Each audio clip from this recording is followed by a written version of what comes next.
Welcome and welcome back. We got ourselves a big old reveal today. Every single Echo boss and item and how all of this stuff is going to work. So, of course, I am going to rank absolutely all of them right now. Let's jump into it. Starting with our starting area, Barlamore. We have got Amox. That is going to be the Echo for us.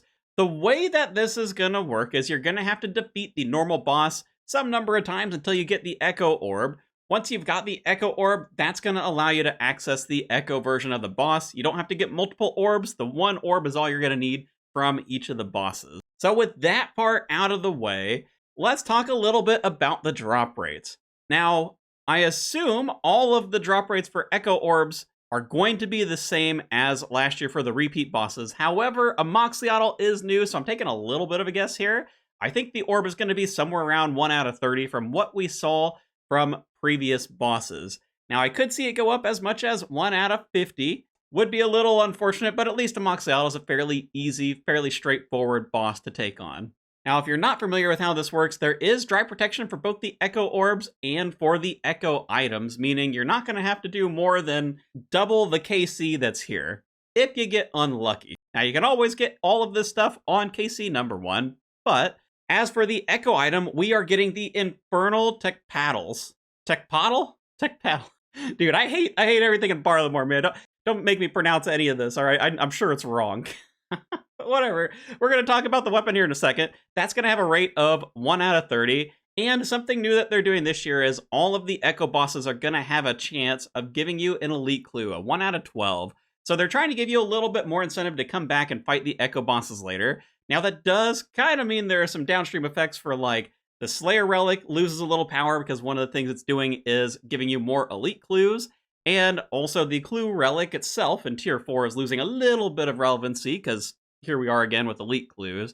But I don't think it's that big of a deal. But it is also nice that you can, like, come and farm out one of these Echo bosses if you want elites and maybe your area doesn't have a good way to do so. Now, to access Amox, you are going to have to finish the Heart of Darkness quest, so you're going to need these stats here in order to do that. So you're not going to be able to, like, immediately run in and challenge this boss right from the get-go, but the stats are fairly low requirements for leagues, considering we do have a big, like, XP boost behind everything that we're doing. So 55 mining, 48 thieving, 48 slayer, 46 agility. Yeah, you're going to have to train your agility. Sorry, hope you went hotfoot.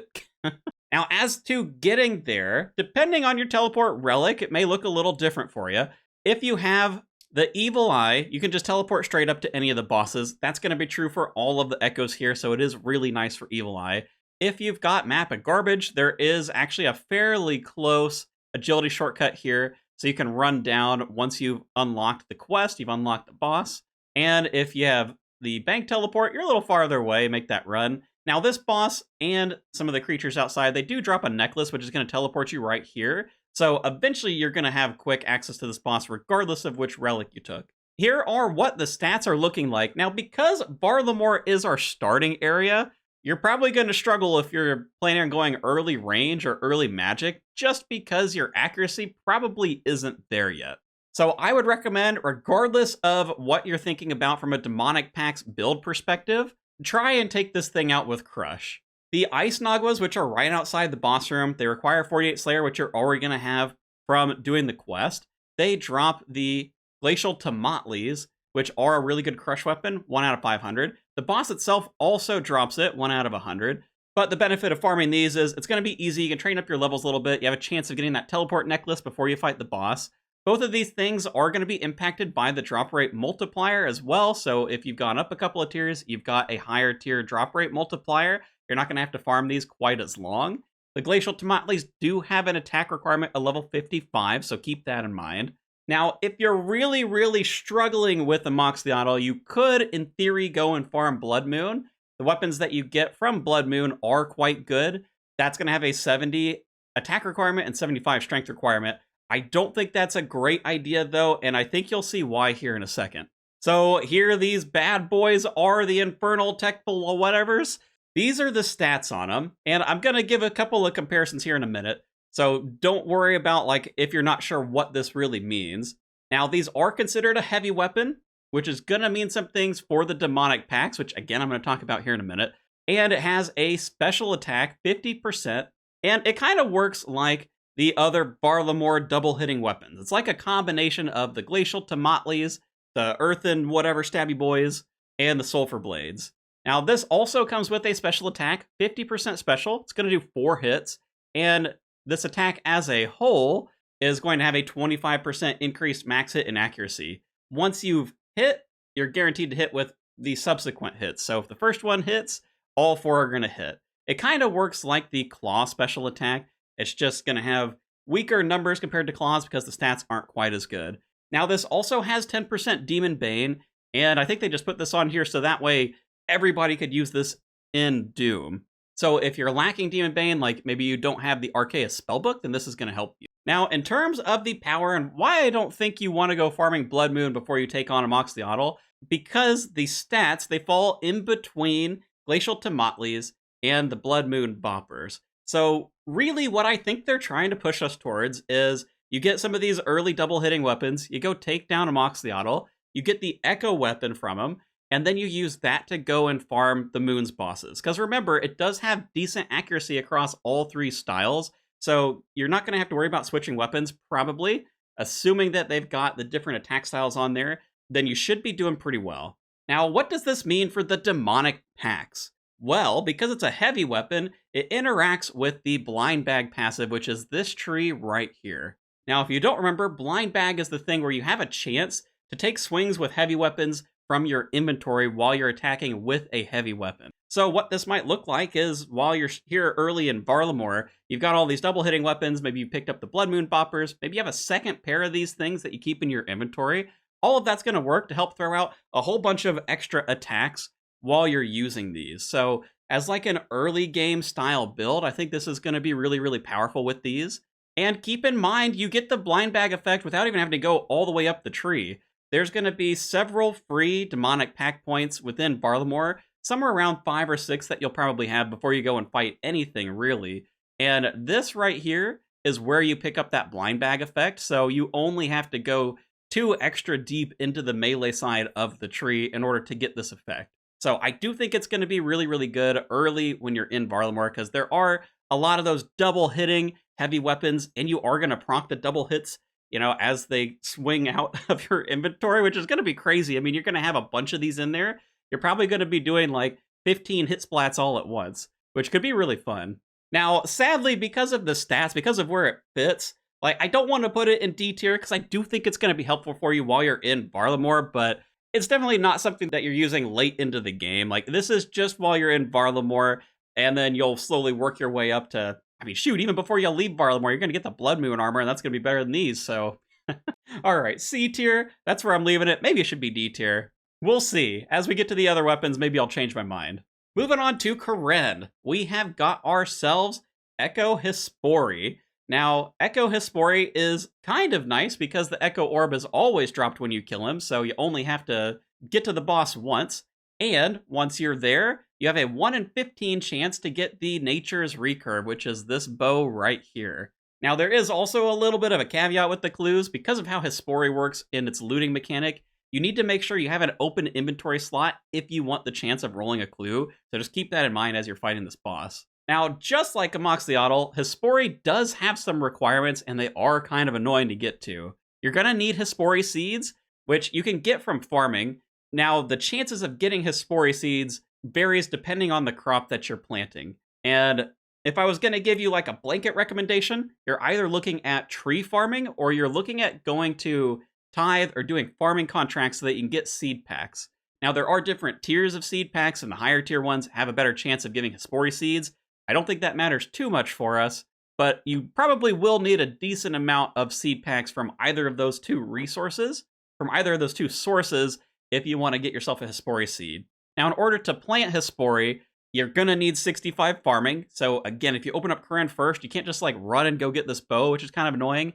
And in the main game, Hespori takes anywhere from like 20 to 35 hours to farm, just depending on how unlucky you got with the farm ticks.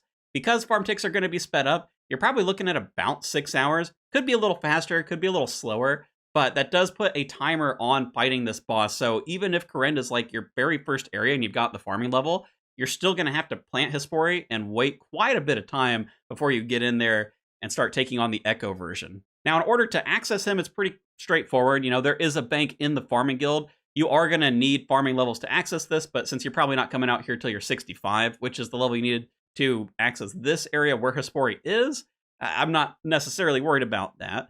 Now, of course, if you've got Evil Eye, you can teleport just straight up to Hespori once you got the farming level. If you've got the bank one, you can teleport out here. Otherwise, Gabe's Necklace to Wintertod, and you can take the minecart system over to the farming guild and just kind of run in that direction. Now, once you're set up here, it's pretty easy because the bank is very close. So if you need to bank, you just pop out of the fight, run over here, get your gear, and come back in. Now, stat-wise, Hespori is pretty weak. Normally, you would use a slash weapon on him and do this melee. I don't think you have to, just because his defenses are pretty low. You could do this with fire spells. You could do this with a range setup. You are going to want to make sure that you bring some sort of ranged weapon to help with the flowers and some sort of melee weapon as well on the Echo version, because the flowers get like prayers above their head. So you're going to need multiple styles as you go in there. But otherwise, the fight is going to be pretty easy, I think, for most folks. And once you've finally farmed it out, you're rewarded with that Nature's Recurve. Here it is. It can shoot arrows of all types, so you can go all the way up to Dragon. Here's what the stats are looking like, and I'm going to give a point of comparison here in a minute. It has a 50% chance to heal HP and prayer on the successful hits, and it's going to heal 10% of the damage dealt rounded up. Now, there is a caveat with this one where it can't overheal. It doesn't matter what sort of demonic packs you have, which is a bit of a bummer with this one. So you're going to cap out at 99 HP, 99 prayer. Little bit unfortunate, I think. So to give you something to compare this to, this is similar in power to if you used a web weaver bow outside of the wilderness, or put another way, it's 30%-ish, maybe 35, 40% better than a magic short bow, and it's a similar percentage worse than something like a scorching bow. So it's kind of in that middle range. Now, bows do have a dedicated portion of the tree. That's what you're seeing right here with ranged echoes. Bows get to attack a little bit faster. This has a base of 4 ticks, so it goes down to 3 tick. If you take this mastery up here, it's going to go down to 2 ticks, so it's as fast as a blowpipe at that point. Plus the ranged echoes, you know, they're doing a lot of damage. And if you don't remember, the bow masteries are increasing your minimum hit by up to 15%, increasing your max hit by up to 15%. Both of those are scaling over time as you're dealing damage. And you do lose some of that bonus when taking avoidable damage, which is maybe a little bit weird for this bow because this bow is all about healing you up. So you don't really want to be taking damage. Now that said, things like chip damage, things that you can't avoid, aren't going to impact this. But what it does mean is you need to be careful with like movement and prayer in a lot of bosses. So I don't love the synergy here, but bows in general are going to feel at least pretty strong just because they're down to 2 tick and they generally have pretty decent range strength. Now, because of this, I'm kind of just putting it middle of the road. I could maybe be convinced to put it into C tier. I don't think it's that strong of a weapon, but I also think it serves as like a nice go-between for bows. Now, there is something to be said about Kourend is maybe not the best range region. If you pick up Grimoire, you have the prayers taken care of. You don't have to worry about it. But the prayer is going to be really, really good just because there's an extra node down there in the range side of the demonic tree, which increases the potency of range prayers. So getting the stronger one is just going to be that much better. So I think I just got to keep it middle of the road for now. Again, we'll see. As I pick up more of these weapons and armor and whatever, I might change my mind. Next up, we are moving to Taronwyn. This is the area of the elves. Of course, we've got Echo Gauntlet, which means you're going to have to kill normal Gauntlet to get access to the corrupted version, and then you're going to be farming out the corrupted Gauntlet for all of your goodies here. 1 out of 15 to get the Echo Orb. Once you've got that, you can farm the Echo version of this, which you are going to skip the prep phase when doing that, so it is definitely worth farming the Echo boss over and over, not just because of the Elite Clue chance. You can get your Enhanced Weapon Seed and get your Armor Siege just by farming the Echo. Assuming you can get through the boss fight, it's going to be faster because they give you armor, they give you the weapons, they give you food. So there's literally nothing to do prep-wise. You just use the orb and you're like immediately into the boss fight, which I do really like for this area. Now, once you're there, you have a 1 in 15 chance to get yourself the Crystal Blessing. And this is a little bit better from last year, but we'll talk about that here in a second. Most folks probably know where the Gauntlet is, but if you don't, here's a quick little look at that. You can just use the Prifddinas home teleport and run your way up there if you don't have Evil Eye or you don't have the bank teleport. But realistically, you're probably not going out to the gauntlet by itself unless you're trying to do something funky with like the flask relic that you get in tier 8. And there is a bank pretty close by as well, not that you'll need it. You don't actually take your gear in with you for the gauntlet. Everything's going to be provided for you in there. And because of that, these stats really aren't that important for you. You can kill it with any style, but I did want to put these up here just because I put it up for the other bosses, so you can kind of see what you're working against. And once you have got that Crystal Blessing, what is this thing going to be looking like? Well, stat-wise, it doesn't really give you much by itself. There is a +5 prayer bonus, which is nice. It's going to be best in slot prayer for you here. But the real selling point of this is it spreads out that crystal armor bonus. Normally this only applies to the Bofa, but while you have the Crystal Blessing equipped, it's going to extend to both melee weapons and charge staffs. That's the new part for this year. So this accuracy bonus and damage bonus is going to all 3 styles, essentially. Granted, for range, they still didn't extend it, so like you're just using the Bofa, but that's not going to be the end of the world. Now, something that a lot of people have pointed out is the crystal armor is trash for magic. Yes, normally it is, but when you have the Crystal Blessing equipped, it's also going to have a secondary effect here where it adds accuracy and magic damage for each piece of crystal armor that you're wearing. So this is going to counteract any of the negative stats there. It's also giving you a little bit of magic damage. Now, something to keep in mind, for the Shadow is not going to multiply this bonus from the crystal armor set, but it is going to multiply this bonus that you get here as a sort of like secondary effect from the Crystal Blessing and wearing the armor. So you're not getting like 90% extra accuracy multiplying in there from the armor's effect, but you will get the extra 180 flat accuracy from this and an extra 18% magic damage from the multiplier here, assuming you're wearing the full crystal armor. Now, charged stabs unfortunately don't get a ton of support in the demonic tree, in the demonic packs. So I don't know how much I love this. I mean, charge staffs are already really powerful. You know, if you get up to this point right here, it's going to make charge staffs 1 tick. So cool, you've got a 1 tick eye on your way to the Shadow. That's not a bad thing by any means. And if you want to have a build where it's sort of like a cheaper investment and maybe you want to do something else on the tree, you want to go for a crossbow build, you want to go for a melee build, have something like hybrid or tribrid in there, then this can be really good. And I think in general, because the crystal armor is giving you bonuses across all 3 styles in some way, it does kind of lend you towards tribrid, but you can't exactly build just into the charged stuff with this, at least not as far as the packs are concerned.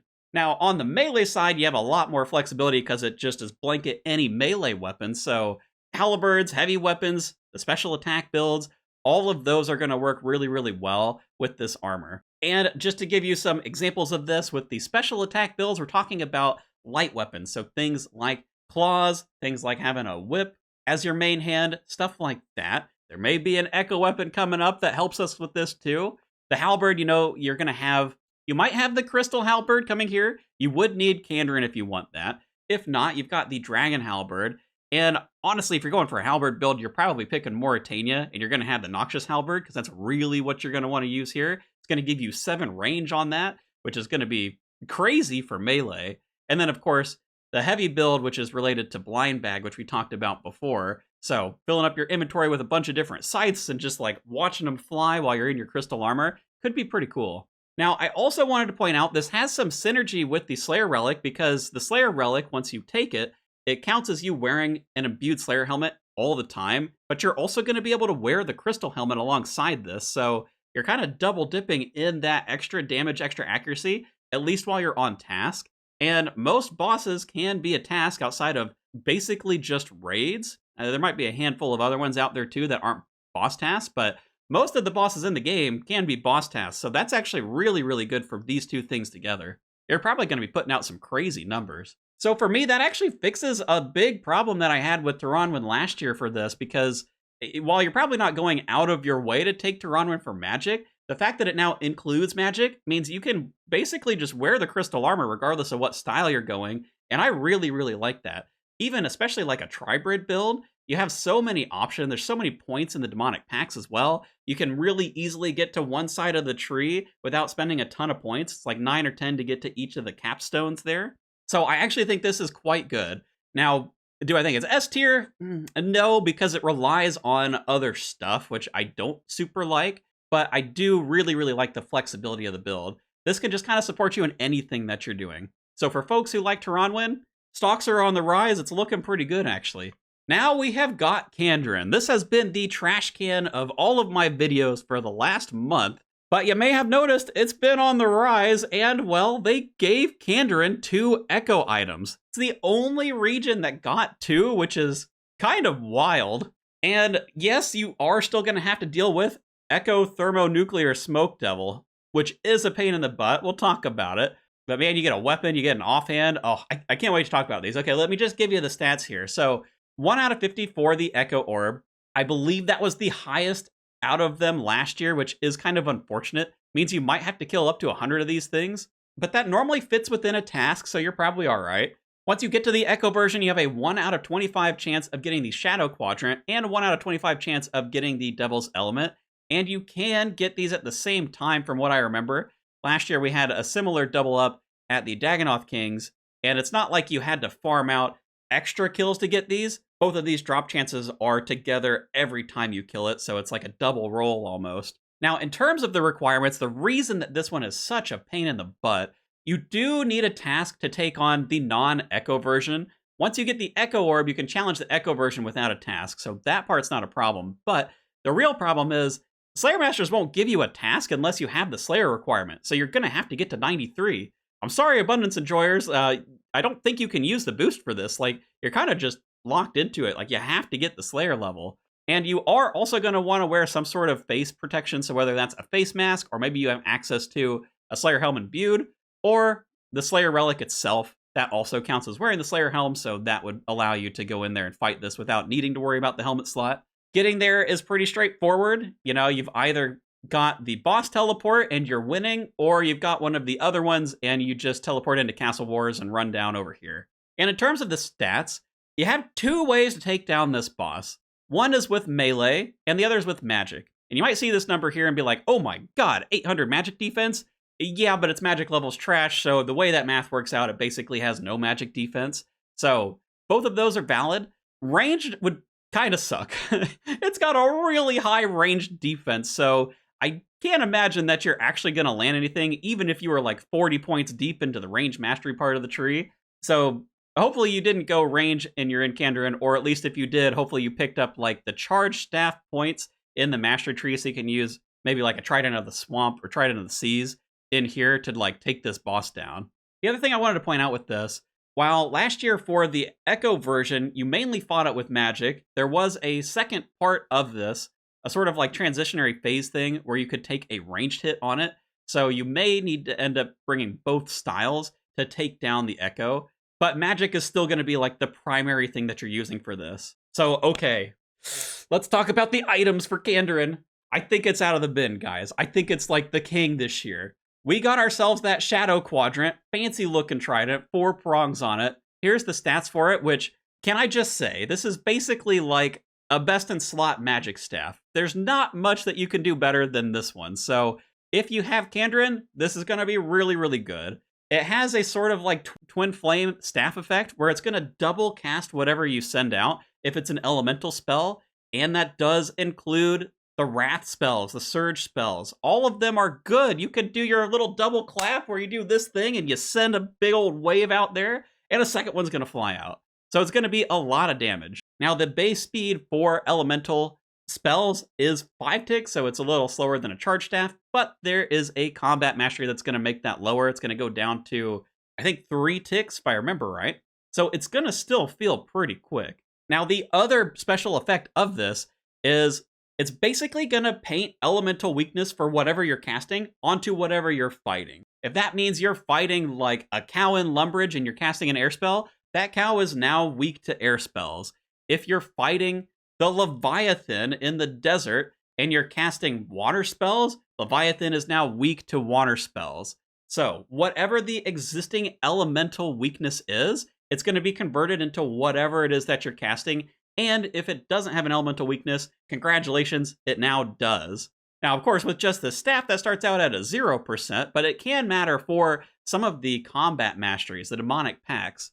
But this isn't our only echo item. We're getting the Devil's Element again, and the effect has changed a little bit. The stats are the same from last year. What it's doing now is all elemental attacks act as if the creature has an additional plus 30% weakness to that element. So, your cow, which has a 0% air weakness, now has a 30% air weakness. This just means everything that you're fighting in the game is going to have a weakness, and you're going to have an extra 30% damage on top of that, which I super like. Now, if you have something that's already weak, like Huey Coddle in Varlamore is weak to earth spells, this is going to add an additional 30% on top of it. So if it's 50% earth weak, it's now 80% earth weak. If you're casting water spells at it, it's now 80% water weak, which is great. Both of these items are going to be used together.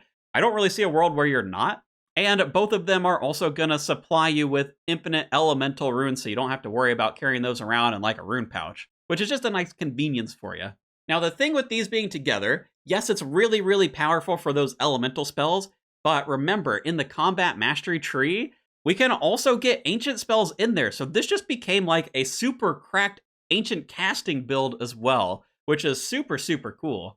I had been looking forward so much to doing a magic build the last time around, but the elemental weakness wasn't there. But because both of these together, it's painting elemental weakness on everything gets that plus 30% boost, it's gonna go crazy, and of course it's gonna work with any of the major elements, including the different ancient spells if you put points into those things. And of course, to give you a little reminder of what each of these is doing, Earth, which also includes shadow spells, is gonna be tanky. It's going to be like consistent damage, and it's also going to reduce whatever your fighting's defense is. This is all about hitting consistency and keeping yourself from being hit. Water, which includes ice, is all about doing more damage at full HP and bouncing heals back to yourself. Air is a little bit of an interesting one, also includes smoke spells.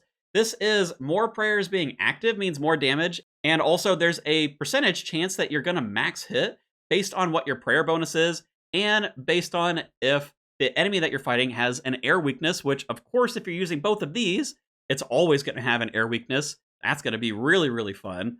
And then fire, which is all about AoE burn damage. Now, there is also a component where it does some self-burn and damages you, but luckily fire includes blood spells as well, so you are going to have a way to heal yourself up through that.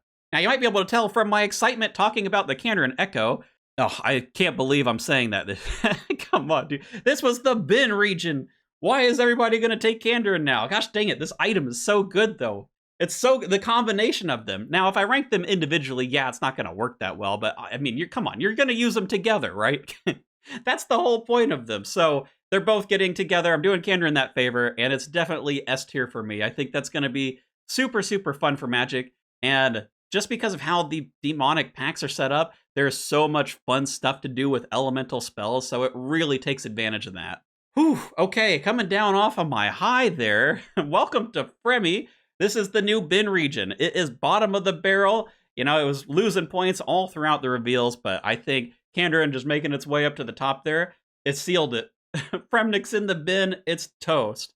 Now, we do get ourselves Echo Dagannoth Kings. Going to be a 1 in 30 chance to get the Echo Orb, and the reward, once we fight the Echo boss, is going to be Bee's Helmet, 1 out of 25.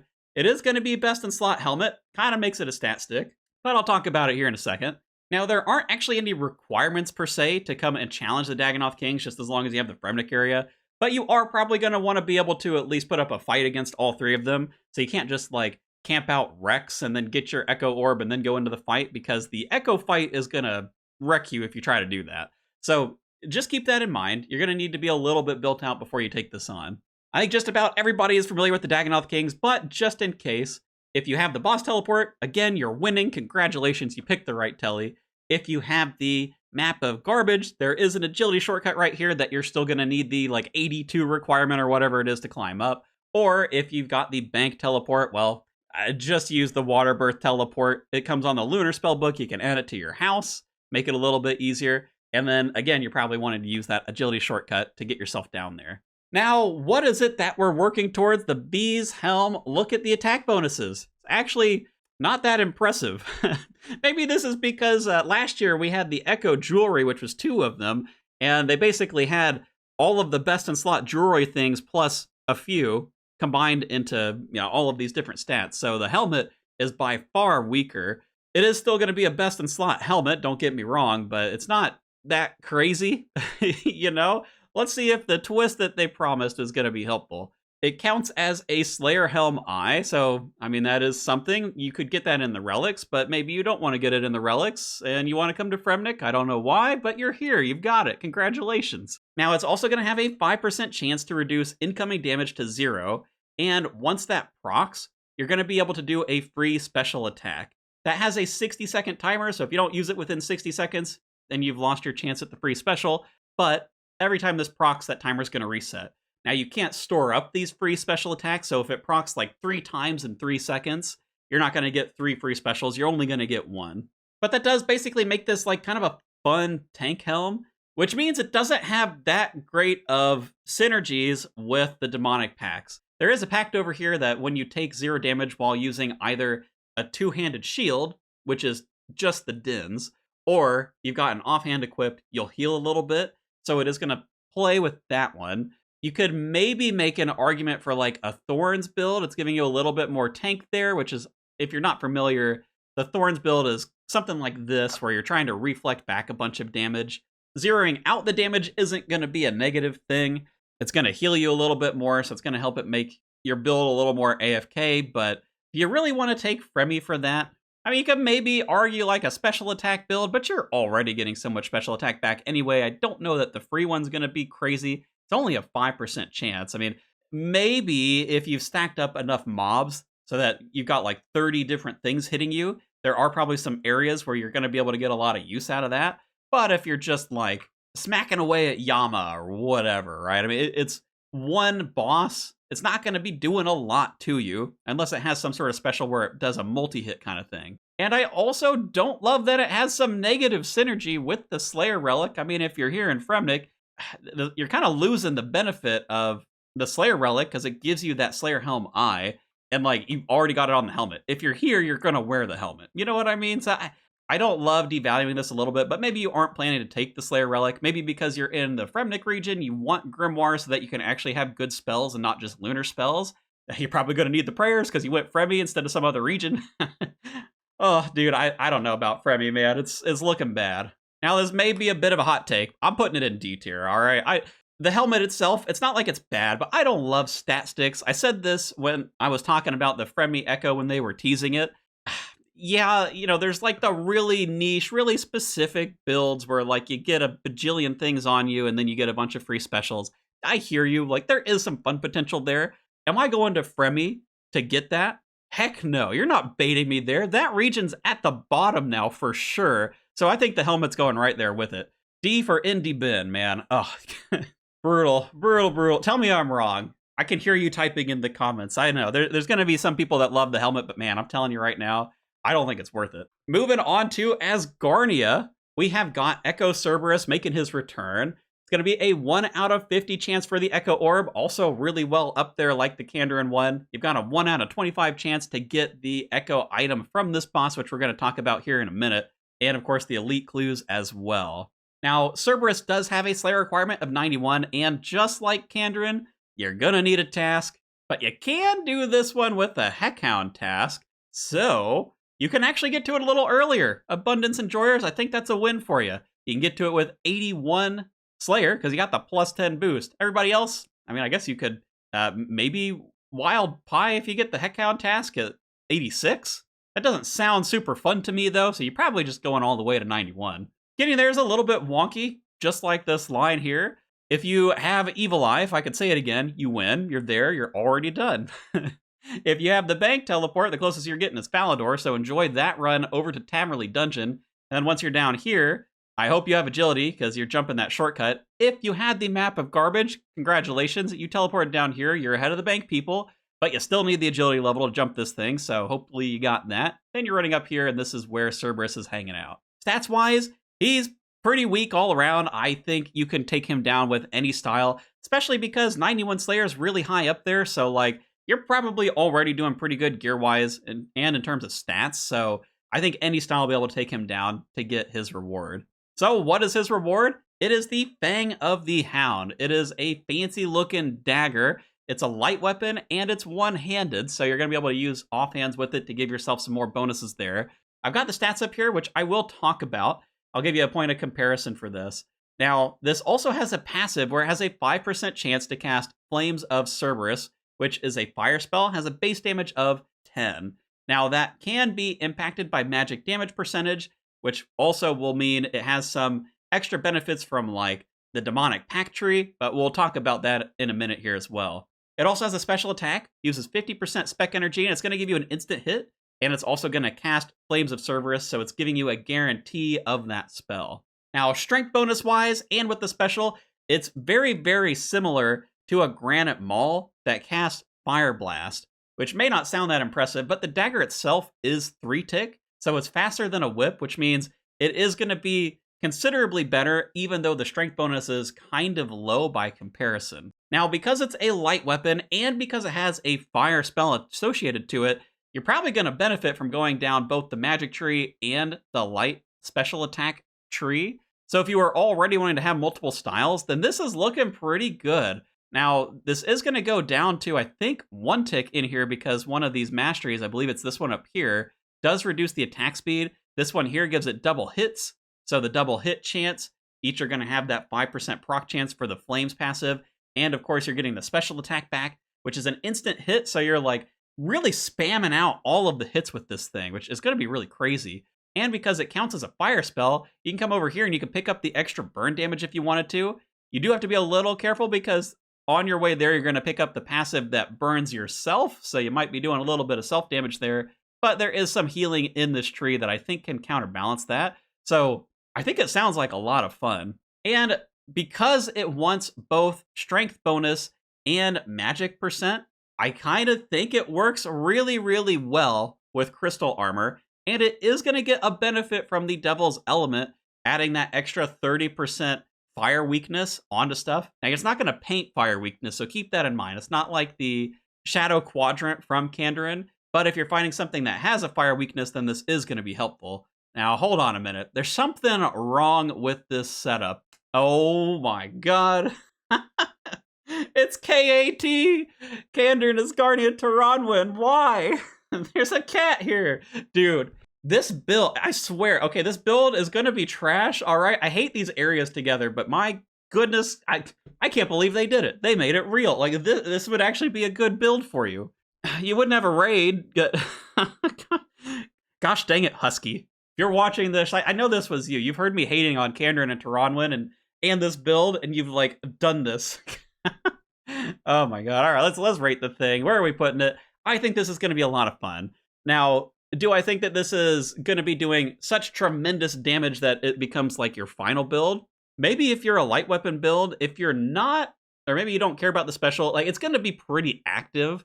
I don't love that about this, but I think it is going to be really strong. I'm kind of on the fence about putting it between S and A tier. I could kind of go either way, but I'm just going to put it at the top of A tier because you will probably find some stronger weapons out there, but it's probably not until you get to the Scythe. So it's going to be really good, and especially if you're going for the light build, this genuinely might be your best weapon. All right, you know what? I changed my mind. I've talked myself into it. It's S tier. It's good. Come on. We got to give melee a weapon up there at the top.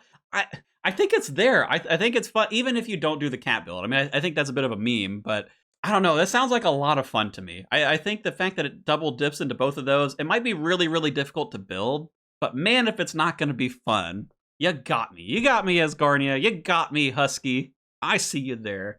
All right, let's talk about the wilderness. We got Echo KBD making his return. The king is back, and he has got a 1 out of 30 chance for the Echo Orb and a 1 out of 25 chance for the King's Barrage, which we're going to talk about here in a second. To get there, Evil Eye keeps winning. If not, you probably want to have the Hard Diary done. You can use the Wilderness Teleport Obelisk, or you can use the Burning Amulet. Everybody's going to have access to these gems either through Gem Crab, if you're one of the top damage dealers and you mine them, or if you just go to the Gem Rocks in Shiloh, you can make these. Don't think it's going to be very difficult. There is also an agility shortcut up here. It's a little bit farther away. Map of Garbage Havers could use that, I would probably just go get a Burning Amulet, though. Now, stat-wise, he is also pretty weak across the board. Magic is going to be a little more difficult just because his magic level is pretty high, but I think you should be able to mage him down with the water weakness. You could use stab if you want to take him down for melee. Ranged bolts are more effective, but his defenses aren't so high that I'm worried about, whatever style you roll up with. I think just about every style is going to be able to take him down. Of course, you are going to want an anti-Dragonfire shield or an equivalent potion, or he's going to roast you. But I digress. Here is his weapon, the King's Barrage. This is going to be a two-handed crossbow with the stats here, and again, I'll give you a comparison in a second. It is going to be a 6-tick base speed, and it becomes 5 on rapid, so it's a little slow, but not that slow.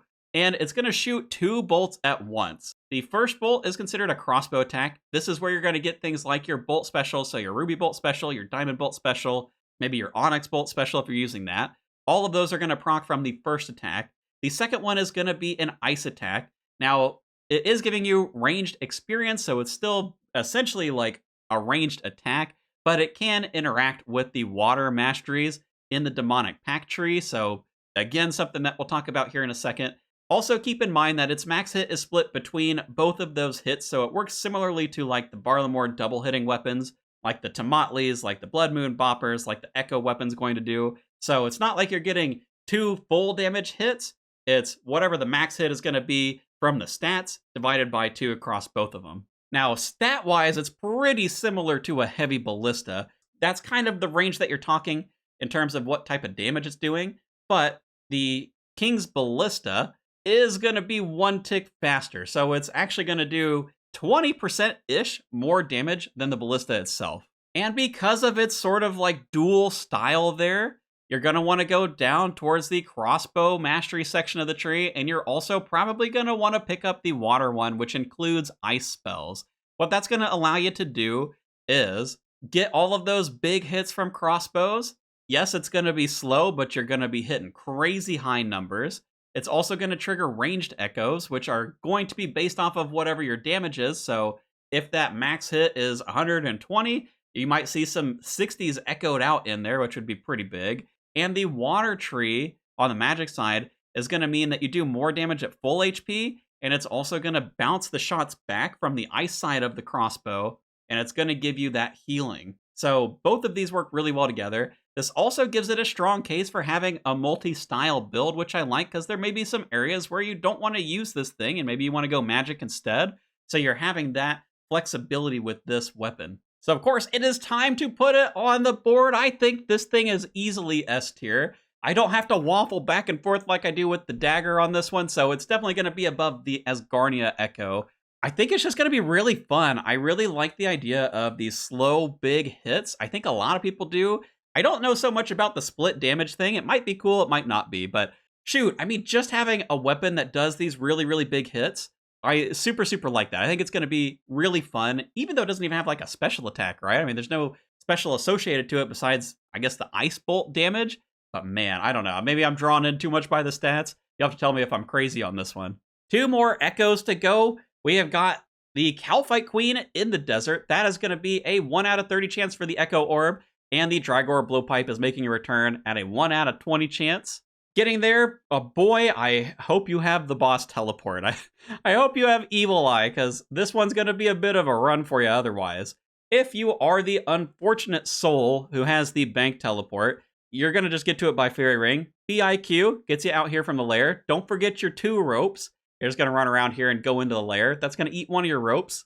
And then, congratulations, you've got this really, really long run all the way down over to here where the Calphite Queen's lair is, where you need the 2nd rope.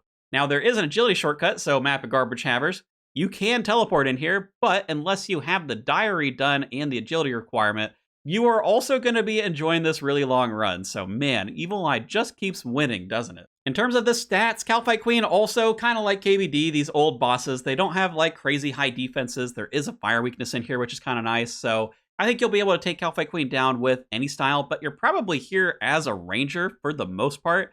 Maybe there's a case to be made for folks coming here for melee. And again, I think both of those styles are good. Melee is going to be a little better, but as long as you have one of them, I think you'll be all right. Stat-wise, the Drygore Blowpipe is the same as last year. It's a blowpipe, so base attack speed of 3, and when it's on rapid, it's going to go down to 2. Blowpipes are going to count as throwing weapons for the sake of this league, so also keep that in mind, but we'll talk about the demonic packs here in a minute. And in terms of the effects for the Drygore, gives you a double accuracy roll. Basically just means it's going to be hitting more often than what you would normally expect from a blowpipe.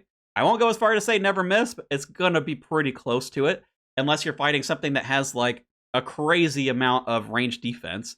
And every attack is going to have a 25% chance to inflict burn. That's this little icon here. It's the same thing that the Atlatl will inflict on enemies. Same thing as a couple of things from Barlamore inflict on people, so that's going to be kind of a cool little passive to it.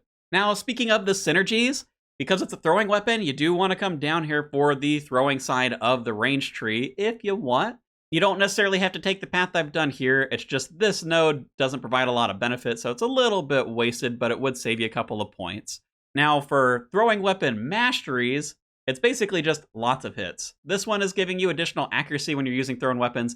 This one is letting you target an additional person as you're using your thrown weapon, whether that be something like the Atlatls, which are going to count as a throwing weapon, the blowpipe itself, or the whatever Coliseum spiky thing, spiky circle. Don't make me say it, guys, please. Now, in terms of power from throwing weapons, I don't know that I love them this year. It doesn't get an attack speed reduction, so you're not getting down to like a one-tick blowpipe this time around. I think the crossbow build is going to feel better for range, but what I do like this for is if you want to have like a cheaper off-style, kind of like what we talked about with the Karen bow. Maybe you're doing a magic build, maybe you're doing a melee build, and you want to have the capability of going range just so you have that for yourself. Well, this is a really, really good weapon for that because it has those accuracy rolls, so you don't have to worry so much about your gear setup as much.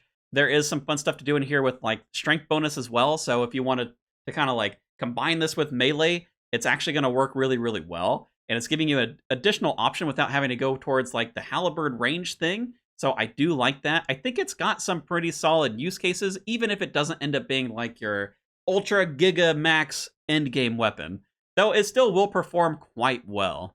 Now, I was definitely on the fence about this one because it kind of feels a little bit like it's going to be an off-style thing for you, similar to that current bow, so I almost wanted to put it in B tier.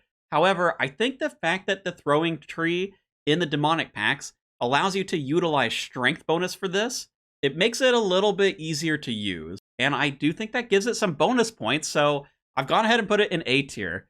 Feels a little weird for me because I'm pretty sure last year I ranked it lower, but I think just the way that the demonic packs interact with this thing, it feels a little bit better than what it did last year. Now, last and certainly not least is Mauritania. You are going to be going to the Echo Grotesque Guardians. Going to have a 1 out of 30 chance at the Echo Orb, and a 1 out of 25 chance at the Lithic Scepter. Going to be a charged magic weapon. Now, this boss does have a little bit in the way of requirements. 75 Slayer. You're going to need a Gargoyle task. You have to get a Brittle Key from killing the normal Gargoyles, and you're going to want to bring a Rock Hammer with you. So, a little bit of stuff to work towards, but 75 shouldn't be too bad in the league because of the XP multipliers. So I think you'll be getting to this pretty quick if you take Mauritania. Now, one of the big downsides of this boss is there's actually two. It's the Grotesque Guardians with an S. So you've got Dusk and Dawn. Now, Dusk has the unfortunate side effect in the first phase of being immune to magic and ranged attacks. So even though its defenses are basically nothing for both of those things, you're gonna have to melee it. So if you're coming here as a mage exclusively, it's gonna feel bad. Brace yourself for it. Now, the bright side for folks that are here melee, the second half of the fight, normally you would have to either mage or range this part of the boss, but because the double melee range thing is so early on in the demonic pack tree, you can basically just come in here with melee. So melee only style, yeah, it's a magic reward, which is a little weird, but there's a non-zero chance that you've got some melee points in there, even if you are a mage. So I don't think it's the end of the world. Just know that you're coming in here, you're probably going to be meleeing this boss and the Echo version. Though it does depend a little bit on if their stats are different, because the Echo version last year, I don't believe it was immune to magic, the like Echo Dusk side of things. So you may be able to get away with maging the Echo version, but I think the normal version probably lean towards melee. Now, where is this boss? It's in the Slayer Tower. I think a lot of people are going to be familiar with this one. Evil Eye keeps winning. Map of Garbage actually wins on this one too, because there is an agility shortcut that just takes you right there. Otherwise, if you've got the bank teleport, you can get a Slayer Ring. It's going to put you really close. Run over here. Hopefully you got the agility level. They added a shortcut that actually goes up, so you don't have to use the one that's deeper in here that puts you in with the green slimy boys that are going to reduce all your stats. Super annoying, so definitely make sure that you use the agility shortcut that's right here on the Slayer Tower. Now, for the Lithic Scepter, what is it doing? Well, it's charged with Body Runes and Earth Runes, so that's a little weird. Here are the stats, which I'm going to give you a point of comparison like I've been doing. Now, how's this thing going to work? Well, it has a passive where it gains shatter stacks up to 14. That's going to matter for the special here in a second. The base hit of this thing is going to be whatever your magic level is, divided by 3, minus 10. So that does mean at 99 magic, the max hit of this thing is going to be 23. Now, there are some like magic boosting things within the demonic pack tree, so that is going to help benefit you here for the maxed hit. But that can also be said for pretty much all of the charge staff, so I don't know that that really helps this one win. Now, for the special attack, that is going to cost you 5 stacks. Remember, we've got 14 of them here, so that means you're guaranteed 2 specials when you're maxed out, and you're really, really close to that third. What the special is going to do is it's going to do 130% damage to the target that you're fighting. That's going to count as magic damage, but it also has a secondary effect where it's going to do 65% of the damage as typeless, up to 12 enemies within 3 tiles of you. So it's a 7x7 area, kind of like the Flask. And because it's typeless damage, this is going to be important for certain boss rooms. It's kind of like a nice little AoE nuke. There is the Flask at tier 8, but maybe you don't want to take the Flask. So this is kind of doing a similar job, but it is going to be less damage overall compared to something like the Flask. Now, in terms of power, it's almost identical to the Trident, but a little bit weaker on the max hit. The Trident's max hit at 99 is 28, this one's 23, but this staff does have that AoE damage burst kind of thing, so I think because of the special attack, it's going to outperform something like the Trident of the Seas most of the time. Now, like I said earlier in the Taranwin section, I don't super love charged staves. They don't have a lot of synergy here, so I don't think you're going to be building out specifically to use this as like your endgame weapon. However, as a cheap secondary option, if you're looking for having a secondary magic something, then this can work because it's not too many points to get your way up to here, where you actually get benefits. This is going to bring this down to a 1-tick staff. So you are going to lose some max hits on that, but it is still going to be quite good. Now, the other thing to keep in mind, you're in Mauritania, you're going to be doing Theater of Blood. The Nilo's room is trash. Even if you're, like, not magic, right? I mean, especially if you're not magic, this thing is doing typeless damage to stuff around you. Now, is it a lot of typeless damage? No. But considering everyone in Mauritania is going to have this staff, all 5 people on your team are going to be able to clear the Nilo's room. So I do think that it is good for Mauritania. Because it's a charge staff, it also has some synergy with Taranwin. I wouldn't go out of my way to make a build with this thing and Taranwin, but maybe you want to pick up both of those areas for other reasons, then, you know, that sort of tribrid thing that we talked about for Taranwin, it still holds true just for this as well. It's not necessarily a bad build, but it is maybe a little too specific for my liking. I don't think it's strong enough that you're going out of your way as a magic build to pick this thing up. Now, if you want to go Mauritania and you're doing a magic build, you're probably in Kandarin as well.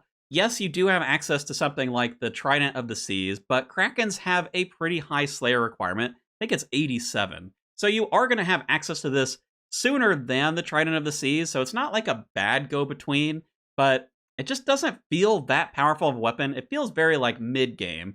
It's very important for Mauritania. Like, if I was just ranking this on it being in Mauritania, this would probably be A or S tier, because Nilo's itself is just so annoying. But I think for, like, general purposes, it's fine. It's middle of the road, kind of like the Curran bow. I'm just going to put it in B. I do think it has a little more uses than the Curran bow, but not by much.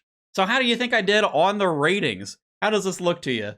I like that we do have something for each style kind of up here at the top. Taranwin's done really well for itself this year, I think. You know, Varlamore, as much as I've ranked this down below, it is kind of nice knowing that we're going to have a weapon that helps us farm moons. So I don't hate this as an option. It is a little bit of a shame that we don't have Echo Soul to, like, skip waves for farming stuff out in the Colosseum. But at least it's not Fremnik. Fremnick's in the bin, dude. There's no way. Nobody is going Fremnick just for this helm, right? Surely no one is doing that, right? Don't tell me you're doing it. Don't stop typing the comment. You're trolling. Okay, you're not doing this. Come on. No one's gonna do that. Anyway, this is a long one, huh? We made it through the echoes. I am going to be ranking all of the relics. We're going to have all of them here soon. And I've also got a couple of build videos planned. So if you want to see those, make sure to subscribe. And if you really want to convince me that you are taking Fremnick, in fact, for the helmet, you poor soul, join the Discord. It's linked down in the description. I'm going to stop hating on Fremnick. Thanks for watching. Thanks for sticking around. All right, I will catch you in the next one.